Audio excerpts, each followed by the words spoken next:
처음에 제가 강의 1강 들어갈 때 제가 바이오요? 저 바이오 하고 싶어요. 뭐 이렇게 아무것도 모르고 바이오가 핫하지 않나? 이렇게 주린이 입장에서 되게 막연하지만 뭔가 미래지향적이고 그래서 주린이 입장에서 가장 도전해보고 싶은 종목일 것 같아요. 근데 또 오늘의 그런 얘기들로는 정말로 분석하기가 굉장히 어려운 그런 종목이 있지만 그만큼이나 모멘텀은 크다고 봐요. 그래서 움직이는 사람들이 너무 많아서 그래서 야후 파이낸스에서 트렌디 티커를 제가 계속 분석했을 때는 10개 이상의 종목들이 바이오로 왔다 갔다 했고 300% 이상의 종목들이 바이오로 왔다 갔다 했다는 건 그만큼 사고 파는 게 많았다는 거잖아요. 모멘텀을 이용해서 주식을 하고 싶다라고 한다면 맞아요. 한번 해볼 만하다. 맞아요. 근데 이거를 좀 분석해서 뭔가 내가 장기 투자를 가져가려고 한다면 한 5년 이상을 보고 가져가야 하는 그런 종목이지 않을까? 그런 생각을 했어요. 난 요즘 그 치매, 알츠하이머 이쪽에 네. 굉장히 관심을 많이 갖고 지켜보는 중이에요. 이거 찾아보고 하는데 최근에도 우리나라에서도 과학자들이 치매 유발 물질을 발견한 것 같다 뭐 이런 것들 나오고 있거든. 네. 그러면 이게 이쪽에 뭔가 지금 할 수 있는 것들이 생겨나고 있어요. 이게 정말로 우리 사회적으로 그러니까 가족들도 비용을 많이 지불하는 영역이거든. 그러니까 이런 게 무엇인가가 이제 개발된다고 한다면 바이오 기업들에 의해서 이건 정말 상상을 초월하는 그런 것들이죠. 그러니까 이거는 근데 당장 하루 이틀에 뭐 발견되고 발명되고 할 수 있는 건 아닐 거고 시간이 걸릴 거예요. 그동안에 치매, 알츠하이머 같은 것들을 꾸준하게 기사를 보면서 막 어렵게 나와 있는 뭐 과학자들의 발견이나 이런 것들이 있는데 그거를 어떻게든 쉽게 자기가 좀 이해가면서 단계를 높여가다 보면 뭐 그러다 보면 한 1, 2년 공부하다 보면 기업들이 보일 거라고. 내가 볼 때 그 이전에 뭐 그렇게 나올 것 같지는 않고. 근데 그게 이제 인생 주식이 될 수도 있는 거죠. 가장 가능성이 큰 부분은 맞는 것 같아요. 맞아요. 네, 희망적이고 뭔가 꿈 같고 그런 부분은 맞는 것 같아요. 제가 아는 교수님이 파킨슨씨병 연구하시는 분인데 얼마 전에 펀딩 받아가지고 회사를 하나 만들었어요. 갑자기 막 친하게 지내야겠다는 생각이 우리가 이제 인류가 예전에는 평균 수명이 60 이럴 때는 이게 그렇게 심각한 문제가 아니었는데 평균 수명이 이제 뭐 70, 80 올라가면서 이 문제는 굉장히 심각한 문제예요. 몇 년 전에 그런 거 있었죠. 뭐 보험 광고인데 유병장수 시대 뭐 이런 카피 나왔는데 오 진짜 저게 오싹한 정말 잘 만든 카피였던 것 같거든요. 지금 하시는 말씀이랑 일맥상통한 것 같아요. 유병장수 근데 무전이야. 진짜 무섭죠. 근데 뭐 우리가 뭐 오랫동안 인간다운 삶을 살려고 그러면 가장 치명적인 위험이 이쪽이거든. 뇌의 기능이 이상해지는 건데 이게 모든 바이오 기업들이 사실 꿈꾸는 영역이긴 해요. 공부를 꾸준하게 해볼 필요가 있다고 봅니다, 나는. 간단한 예로는 뭐 AI 같은 거 하나씩 나이 들면 이렇게 얹고 다니지 않을까요? 그걸로는 아마 이게 우리가 수백 년을 개발해봐도 우리 뇌의 복잡한 것만큼 만들지 못할 거예요. 이게 제가 잠깐 여담이긴 한데 사실은 저는 그 AI 쪽 관련된 기술들이 혹시 바이오 기업들이 연구하거나 그런 분야는 없을까요? 왜냐면 이게 지금 사실 저희가 구글에서 AI 저번에 말했듯이 하고 있잖아요. 근데 이게 딥러닝이랑 결과적으로는 개별 학습을 통해서 사실은 이것들을 이제 넣고 이제 전기를 사실 이용해서 결과적으로 계산을 하면서 연산으로 나가는 기능이잖아요. 근데 우리가 생각하는 AI는 사실 좀 감정도 있고 뭔가 그가 인간에 가까운 모습이라서 사실은 단순 코드 계산이나 아니면 학습으로는 조금 제가 보기에는 적응이 어려운 분야가 있을 수도 있을 거 생각이 들거든요. 개인적으로는 오히려 생물 쪽으로 약간 개발한다거나 그런 쪽으로 가능성이 있는 곳은 없을까요? 제가 얼마 전에 책을 읽었는데요. 네. 그 책에 보면은 거의 은하철도 999에 나오는 기계몸을 얻는 시대가 실제가 되는 거예요. 그러니까 생물학자들이 그 인간의 몸은 유기체로 이루어졌잖아요. 이 유기체도 결국엔 알고리즘으로 이렇게 움직인다. 이 알고리즘이라는 것은 어떤 기계, 컴퓨터상의 그런 알고리즘과 전혀 다를 바가 없다. 이렇게 해서 그게 경계가 허물어지면서 유기체와 기계가 하나가 되는 앞으로 과학이 바이오나 이런 쪽이 그런 쪽으로 흘러갈 것이다. 만나는 거군요. 예, 그런 얘기를 하더라고요. 두 개 아는데요. 하나는 의료에서 그 판독하는 거를 굉장히 올리는 AI예요.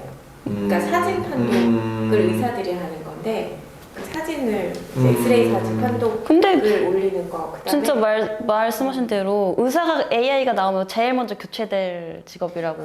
또 하나 아는 데는 이렇게 팔 의수 같은 건데 그거를 인공지능 넣어갖고 되게 그거를 호환성을 높였나 봐요. 뇌에서 네. 가는 신호를. 근데 그거는 기술이 있다고 해서 스토리로 상장을 한 거고 아, 특례 상장. 실제로 돈을 잘 벌지는 못해가지고 요양원 사업으로 완전 틀었어요. 안수 말씀하신 거 그 의사가 없어진다는 그런 거는 진짜 구글이 지금 그런 것까지 다 꿈꾸고 있는 것 같던데요. AI 좀 전에 말한 인공지능 스피커만 하더라도 지금은 날씨 알려줘 이런 간단한 거지만은 그러다 보면 이 사람이 또 검색하다가 내가 오늘 목이 아파?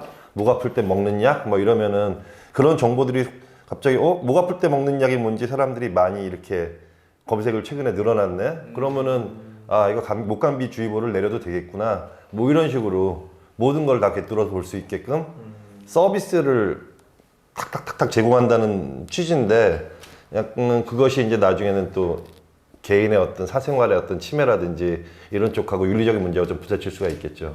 그런 건 본 것 같아요. 그러게요. 바이오랑 AI를 엮으면 윤리적인 문제에 부딪힐 수 있겠네. 사실 제가 아까 여쭤본 말이 제가 처음 생각한 게 아니라 네. 제가 옛날에 이제 대학교생 때 컴공 수업을 들었는데 컴공 교수님 하신 말이에요. 자기가 보기에 인간에 가까운 AI는 컴공에서 안 나올 것 같다는 거예요. 그분이 사실은 그쪽 전공하신 분인데 자기가 생각한 인간에 가까운 AI는 여기 기술로는 쉽지 않다. 사실은 우리가 생각하는 그거랑 다르다고. 영화에 나오는 AI랑은 좀 다르고 오히려 이제 CPU 10개 달린 고도의 약간 컴퓨터일 뿐이지 우리가 생각한 약간 영화에서 보는 것 같이 갑자기 기계가 윤리를 느끼고 이런 건 좀 어려울 것 같다. 그래서 그런 건 오히려 바이오가 맞지 않나? 이렇게 말씀하신 게 갑자기 기억이 났어요. 근데 저희가 사실은 이제 아까 같이 절차를 해결하거나 야 메일 읽어줘 예를 들어서 아니면은 뭐 업무 처리해줘 이런 것들은 되겠는데 이제 저희가 직업을 대체한다 이런 말 많이 나오잖아요. 사실 회계사도 그 중에 하나예요. 이제 회계사, 변호사, 의사 많아요. 애널리스트 쳐준다면 애널리스트 0번. 다 아시겠지만 회계사, 변호사, 의사들이 하는 일들이 이게 딱 떨어지지가 않아요. 사실은 이게 A는 B, A는 C 이렇게 안 나오거든요. 사실 이게요. 그래서 그걸 딱 떨어지게 만들려고 AI가 한다는 거 아니에요? 근데 그게 그 일이 딱 떨어지게 안 되기 때문에 안 떨어져요. 그러니까 이게 되게 사람의 감정이 들어거든요. 저도 이제 자문을 하거나 상담하게 될 때 그 CEO들이랑 인터뷰를 많이 해요. 그리고 회사 얘기를 들어봐야 돼. 왜냐면은 재무제표만 딱 본다 그래서 답이 안 나오거든요. 회사가 처한 상황 이거에 따라서 바뀌는 경우도 있고 수많은 케이스가 사실 있거든요. 그 회계법인들도 AI 기능을 넣는다고 이렇게 시스템을 개발했어요. 근데 문제는 뭐냐면은 시스템에 들어간 변수를 다 저희가 넣어야 돼. 사람이 진짜로. 그래서 막 써야 돼 여기다가. 그럼 우리가 얘기해야지. 이게 AI 아니잖아요.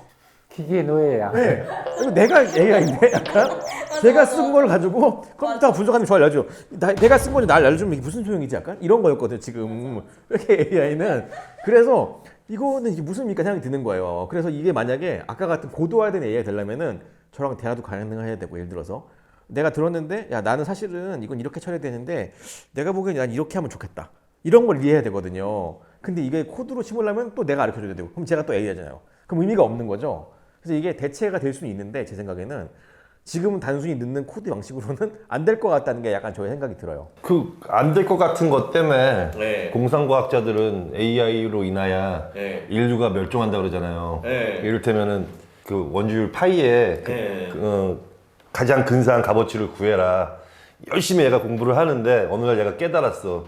내가 이 파이를 구하기 위해서는 이를테면 인류가 거치장스러워. 완벽한 파이 값을 구하기 위해서는 그럼 얘는 그 값을 구하기 위해서 지가 연구를 해서 인류를 멸종시키고 자기 임무를 다하기 위해서 이 가격을 구하는 쪽으로 간다는 얘기죠. 그런 이게 안 되기 때문에 그래서 이미 1940년대 아이작 아시모프가 로봇 만들 때는 1번 절대로 인간을 해칠 수 없다. 요거부터 딱 넣어놓고 맞아요. 로봇의 원칙. 네.